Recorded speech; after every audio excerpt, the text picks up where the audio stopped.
start our tomato sauce. All right, we're going to add the tomatoes right into the garlic and the pepper juice that's in there.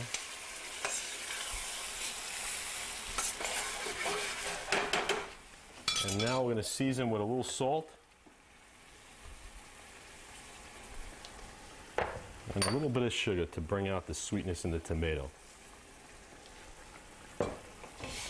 We'll give that a stir. We're going to add a little fresh basil. Give it a toss.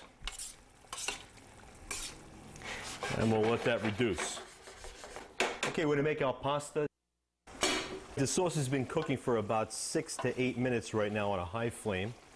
I've got the fresh basil in there. I'm about to add the peppers back in.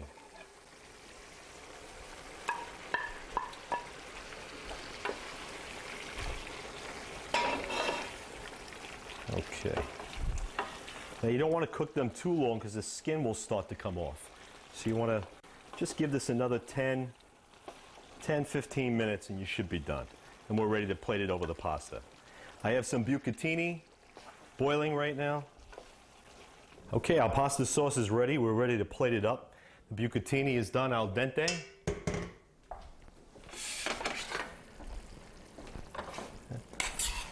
I'm just going to spoon it over and then we'll toss. A little fresh basil to dress it off. And there you have it, pasta with sweet red pepper sauce, topped with some fresh basil.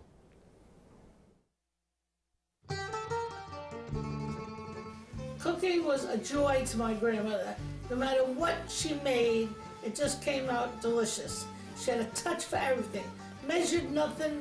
There was no such thing as a measuring spoon. Nana would just throw it in. And I'd say, Nana, let me measure it with my hand, quick, quick. You know, it was in the dish already. She was just great. Everything was fresh, fresh, fresh. And that's what she believed in it. And it showed from what came out of her cooking. My grandmother's recipe my grandmother had many, many good recipes. Potatoes, onions, and eggs, polenta, I just can go on and on. Neck bones with macaroni with fresh basilico and a lot of garlic in it. We would suck those bones like they were the most delicious filet mignon. We loved it. All right, we're going to start our pear and blue cheese salad with some vinaigrette, and some pear-infused vinegar is going to be used. We have some mixed salad greens here. So first thing you want to do is you want to peel your pear. And you really want to use a pear that's overripe. So don't worry if it has brown marks on it, because you want the sweetness to come through.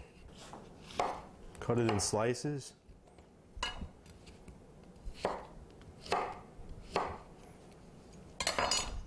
I'm going to remove the core, the seeds actually.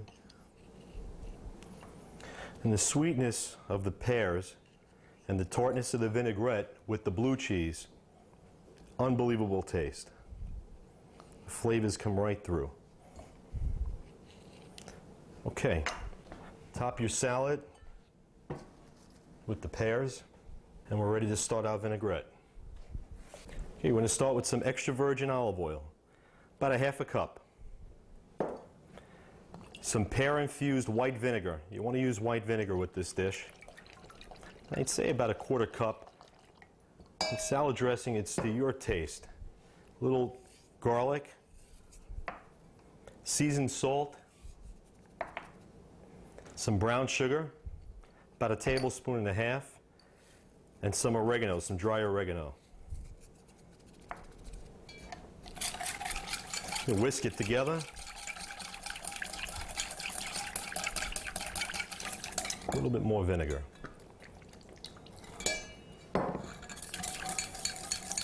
Okay, we're ready. You need to crumble some blue cheese on top of the pears, and then we're going to drizzle our vinaigrette.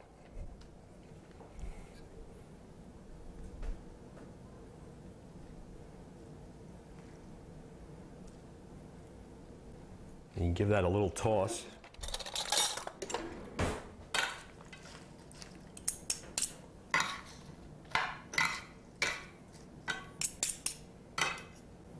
And there you have it.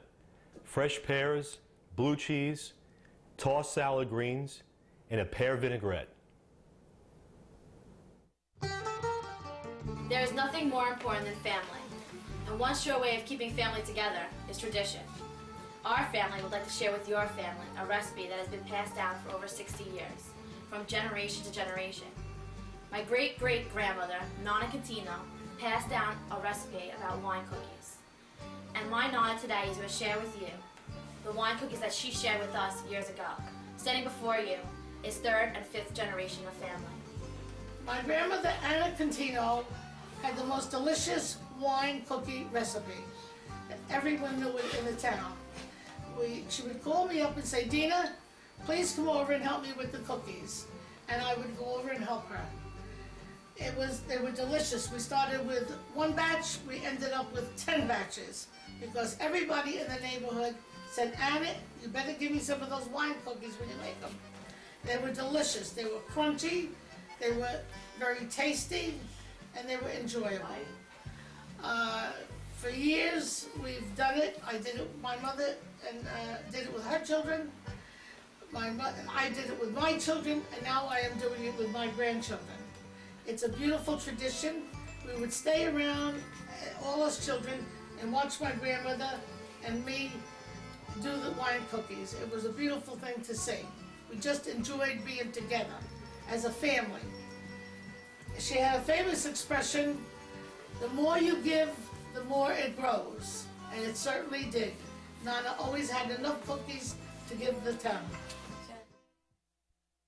Dina Santillo of Inwood sent in her Nonna Catino, Anna Catino that is, recipe for wine cookies. They come from the region of Calabria. I personally never made them, never tasted them, but when Dina sent me in her video, I had to try them.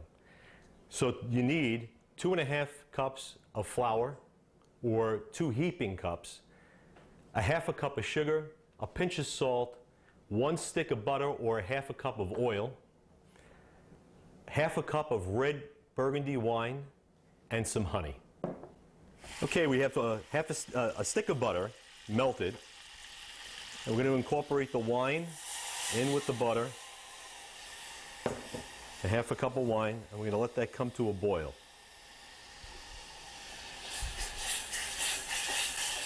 We're going to add our flour, our half a cup of sugar, and a pinch of salt. I'm going to use a paddle for this recipe. You don't need a dough hook. Okay. Once that mixes, we're going to start to incorporate our wine and our butter. Slowly add it until it forms a soft dough. Okay, our dough is come together. Move the paddle. We're going to knead this dough until it's shiny and smooth. Now, if you want, you can knead it right onto the countertop. You don't have to use a board. Just push it away from you and keep working it.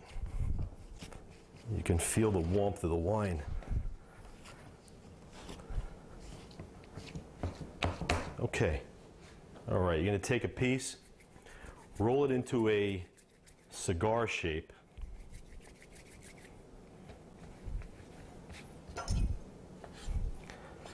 Cut off the ends. With a cheese grater, using the back of the cheese grater, not the rough, coarse side, cut off about the size of your thumb. Press the dough down onto the grater, and then roll it up towards you, and pinch the seam and the ends so that they don't open during frying. Okay, I've rolled the whole tray out, and now they're ready for frying. You want to use about 2 to 3 cups of vegetable oil at a medium to high temperature, but you don't want it too hot because they will burn. Okay, so what we're going to do is going to bring this tray over and we're going to start frying, and then we can make our honey glaze. Okay, we're ready to fry them. Our oil's nice and hot. A few at a time.